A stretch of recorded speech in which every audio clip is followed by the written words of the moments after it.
Philosophizing doodle, yeah! What are you? Not your name, not your memories, not even your thoughts. Thoughts flicker like flames in the wind. Memory fades, the body changes. The mind itself can grow, transform, and even fracture. Yet something continues. Something carries every joy, every failure, every relationship, every act of love, every wound, and every choice into the next moment. But what is that something?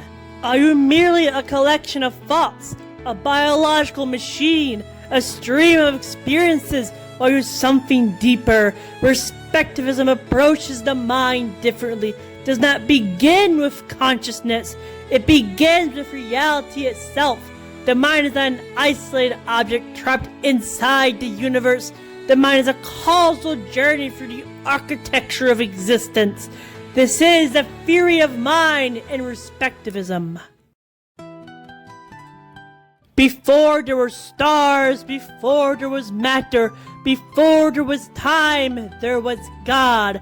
Not merely a conscious being, not merely an intelligence observing creation, but perfect actuality, the fullness of complete coherence, where all relations are perfectly correlated.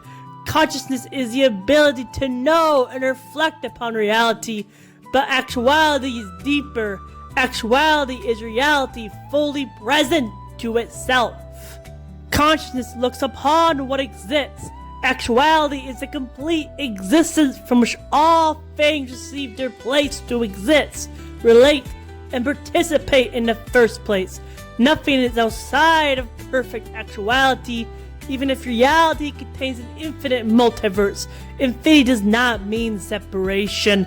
Everything remains for one complete order. Every relation, every possibility, every event, known within perfect coherence. This is why respectivism places actuality beyond consciousness. Consciousness reflects. Actuality simply is. From this perfect coherence, God personally creates the first ordering principle of our universe as a lower order separate from Him. That principle is respect. Imagine opening a book. Before there are characters, before there are stories, before there are words, there must already be grammar. Grammar does not write the story, it makes stories possible. Respect functions in a similar way. Respect is not a person, not a physical force. It is not consciousness. Respect is the first created ordering principle for which coherent relations become possible, and is called respect for a reason. It is an objectively good order. It contains no distortion in itself, other than the limitation that comes from being finite and created. It establishes the foundation of direct relations within our universe. Because of this, the order we experience throughout reality can be interpreted as respectful all around us. Respect is not merely something we do towards one another. It is a deeper order that makes relationship possible at all. Without respect, nothing could truly relate. Nothing could meaningfully change. Nothing could become understandable. Reality would not merely become chaotic, it would become unintelligible. Respect is the silent good architecture beneath existence, created by God, like an invisible structure supporting everything built upon it. It does not announce itself, yet every relation within creation depends upon it.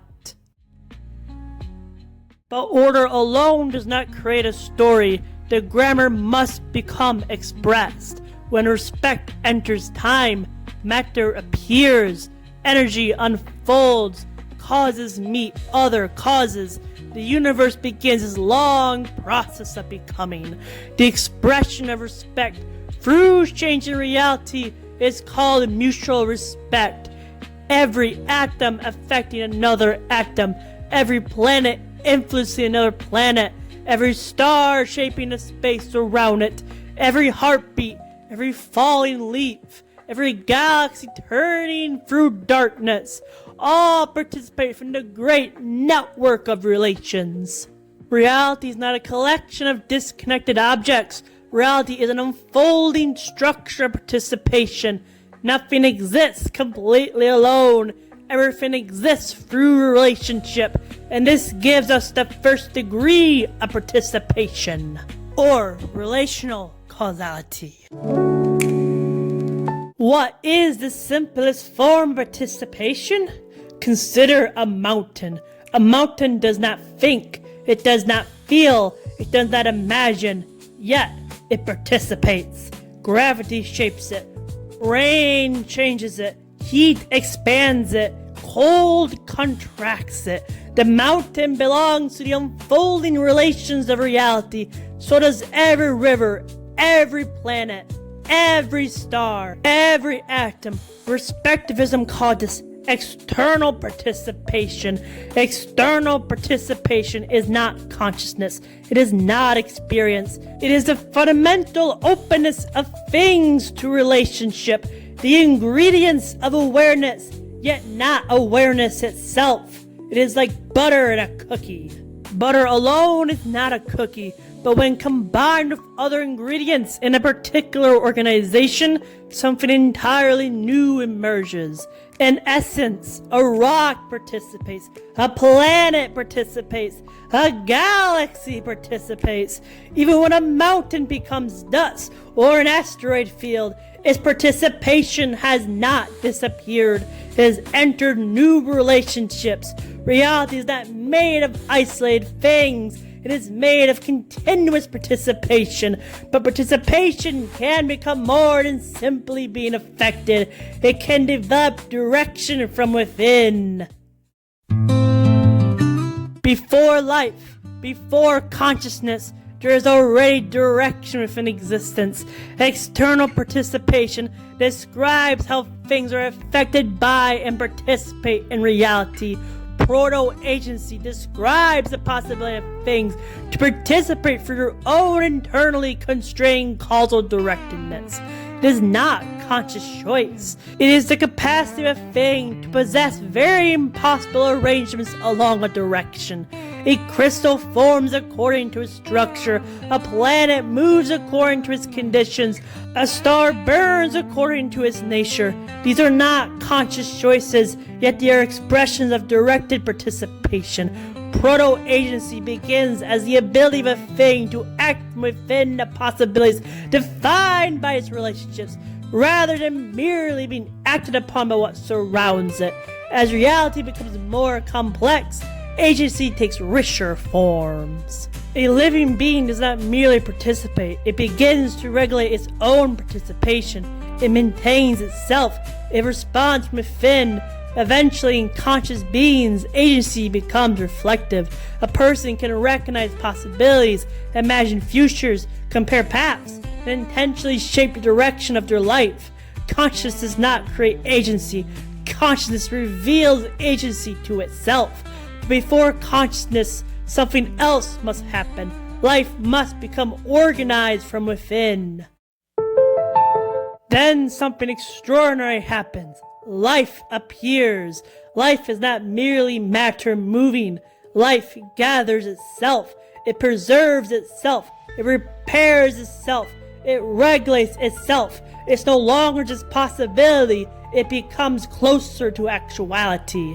Respectivism calls this internal presence. Eternal presence is not yet consciousness. A plant does not contemplate its existence. A bacterium does not wonder about meaning, but life has become organized from within. A flower turns towards sunlight. A bacterium moves towards nutrients. The universe has not escaped its laws. It has discovered a new expression of them. Causality has become capable of maintaining itself. And as living systems become increasingly integrated, something deeper emerges. Mind. Mind is not simply thought. Thought is something that happens within the mind. Mind is the deeper unity that allows many processes to become one coherent being. Your heartbeat, your senses, your memories, your emotions, your movements, the countless activities within your body, all become coordinated into one living whole. Like an orchestra, many instruments, many sounds, yet one symphony. Mind is when many internal processes become one coherent being. More precisely, it is the organization of internally related processes to a unified central participation. A living being doesn't merely exist among relations, it gathers relations together into itself.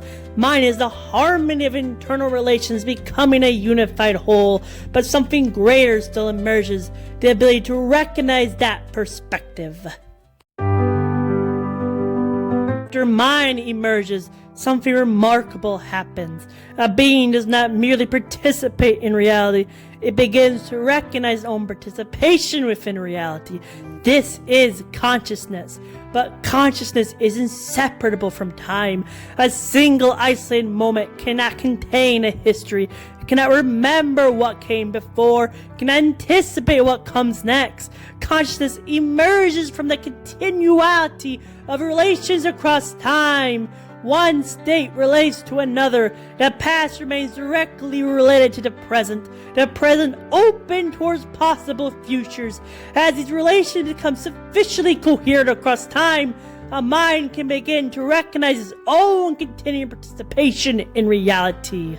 Consciousness is therefore not simply awareness of a moment. It is awareness emerging through a temporally extended pattern of relations. The mind does not merely exist at one point in time. It carries states forward. It connects them. It compares them. It remembers. It anticipates. It imagines. And through this continuality, the mind can begin to model itself. As these relations become more coherent and more directly related, a more unified personal coherence forms alongside greater access to possibilities. A rock has very limited possibilities available to it. A living organism has more. A conscious being encounters possibilities as possibilities. It can remember what was, imagine what could be, and recognize itself as the one encountering those possibilities. And through this openness, this ought, experience becomes possible. And as experience becomes increasingly unified across time, the mind can begin to recognize not only what it encounters, but itself as the one encountering it. Selfness, therefore, emerges alongside consciousness through an increasing openness to possibility. The more coherent the mind becomes, the more it can understand and intentionally shape what it is becoming. This is why respectivism that treat consciousness as a self. Consciousness is the mirror, not the traveler. The mirror allows a traveler to see. Consciousness reveals the changing states of the mind as they unfold through time. But the continuality that consciousness reveals is deeper than any single conscious state. A person's consciousness can change. It can become clearer, become distorted, become fragmented. If the historical trajectory of the person can remain continuous, the reflection can change, the traveler remains. So consciousness is not identical with identity. Consciousness is the mind becoming aware of its participation across time. It is the mirror for which the self can recognize its own becoming. This brings us to reflective agency. Agency existed before consciousness, but consciousness transforms agency. Before awareness, a thing participates according to its nature and surroundings to varying degrees. With consciousness, a being gradually recognizes its own participation. It can ask, what am I doing? Why am I doing it? What could I become? A human being can imagine futures that do not yet exist. A person can compare possibilities. A person can choose not only according to immediate conditions, but according to his understanding of those conditions. This is reflective agency, the ability to intentionally shape one participation in reality through understanding. And with reflective agency comes responsibility. The greater the ability to recognize coherence, the greater the responsibility to preserve it. Freedom is not simply the ability to choose. Freedom is the ability to choose with understanding. One is free to jump a fence, but not to jump over the moon. Every choice expressed into actuality becomes a permanent thread woven into a continuing history of reality, and that history is the soul. What is the soul? Respectivism does not describe the soul as a ghost hidden inside the body, nor as an invisible object floating beneath the eyes. The soul is a self, not as a single moment of consciousness, but as a unified historical trajectory of who you have become.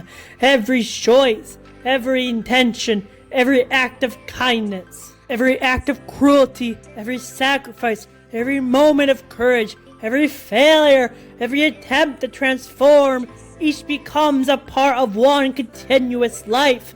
The soul is not separate from participation in reality. It is your participation becoming one. Your life is not a collection of disconnected moments. It is a single trajectory unfolding through time. This is why Respectivism speaks of the soul's immortality, not because the soul escapes reality, and not merely because information about a person remains somewhere. It is because the person is constituted by a real historical trajectory. That trajectory is not simply a record of the person, it is part of what the person is. Once something truly happens, it cannot become as though it never happened. A choice made, a love given, a wound endured, a life lived. None can be erased from reality. That person's biological consciousness may end, but the historical trajectory for which that person became who they were cannot simply be reduced to nothing. The past is not unreal simply because it is the past. It is part of what reality has become. And because the self is constituted through that real historical trajectory, death does not negate the history of a life lived. The past is not a destination left behind. It is a place ever present for all to see as we travel together on the trail of creation. That continuing history is the soul, but our finitude does not have to be our final condition. God can take the history we have become and bring it to a greater participation in His perfect actuality. We do not defeat finitude by escaping what we are, but by surrendering our finitude to the one who can carry us beyond it. But within that history, a pattern begins to emerge. Character. The soul and character are related, but they are not identical. The soul is everything you have become. Character is the direction that becoming takes. It is not what you claim to be. It is what your actions have patiently created. Like water carving stone, every choice shapes the next. Every habit strengthens a direction. Every act of love or cruelty leaves a mark. Eventually, a path reveals the traveler. Character is a visible form of the soul's orientation, but that orientation does not appear all at once. It emerges gradually as participation becomes more organized and wordily unified. The essence of the soul, not the soul itself, takes increasingly unified forms as participation and complexity increase. Respect makes relationship possible. External participation gives reality a history. Proto-agency gives that history direction. Internal presence gives life a proto-soul. A non-reflective historical trajectory with its own internally concentrated direction. Mind unifies it. Consciousness experiences it. Reflective agency recognizes it. And when the soul can shape its own direction, character becomes a matter of freedom. And this is where freedom becomes especially important.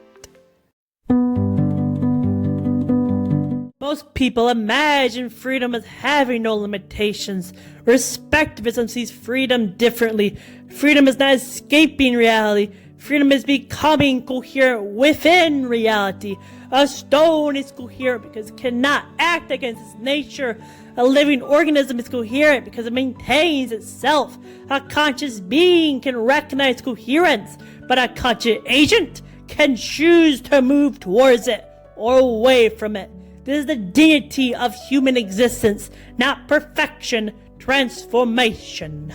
Freedom is the lifelong process of bringing the different parts of yourself into greater harmony, to untangle contradictions, to overcome fragmentation, to return after failure again and again and again, until participation becomes increasingly whole, increasingly direct, and increasingly free. The theory of mind and respectivism began with a simple question: what are you? You're not merely a collection of thoughts. You're not merely a moment of awareness.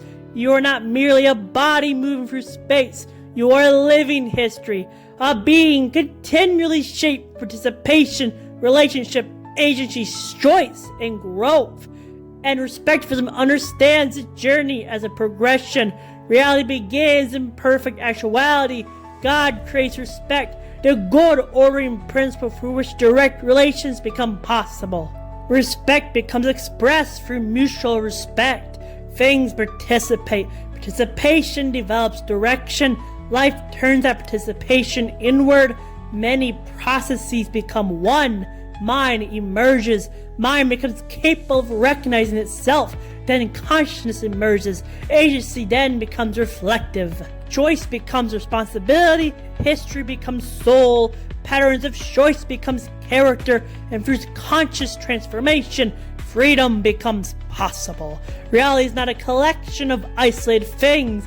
It is an unfolding network of relationships where every being develops through participation within the whole. And the journey of the self is the journey from participation to agency, to consciousness, to reflective choice, to freedom. Freedom is not freedom from reality. It is the ability to become increasingly coherent with the reality that gives you existence. To know yourself is not only to look inward, to understand the journey that formed you, the history you carry, the relationships that shaped you, the choices that became part of you, and the person you are still becoming. That's all, folks. Now please look at the link above me for more information about respectivism and partisanship. Thanks for watching. Bye!